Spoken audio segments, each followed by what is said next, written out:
Hey guys, hello and welcome to day 178 at Ritika की कोंबडी vada special today. हे मयुरीने कोंबडी वड्याचं पीठ पण तयार केलं आहे. Let's see how it turn out to be. Speed देखो स्पीड. hey भाई काट यू. रूटीन की तरह मयूरी और मैंने कर लिया साथ में नाश्ता. ये जो स्नोफॉल हो रही है ये शायद हमारी आखिरी स्नोफॉल है समर्स की. इसके बाद तो स्प्रिंग शुरू हो जाएगी और अगले साल हम होंगे इंडिया में. So just enjoying our last snowfall. Let's switch to Marathi. Mayuri was making kombdi vade. तर हे जे कोंबडी वडे आहेत ती कोकणी डेलिकसी आहे आणि तिने खूप सुंदर पद्धतीने हे बनवले होते. हे सगळ्या पिठांचे असतात, हे व्हेज असतात पण त्याचं नाव कोंबडी वडे आहे.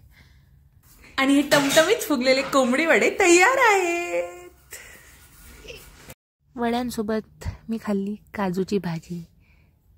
टमटमीत फुगलेले कोंबडी वडे, काजू करी सुकी झाली आणि हे चिकन मेड बाय मयुरी. वा वा वा, आज तो आनंद आएगा.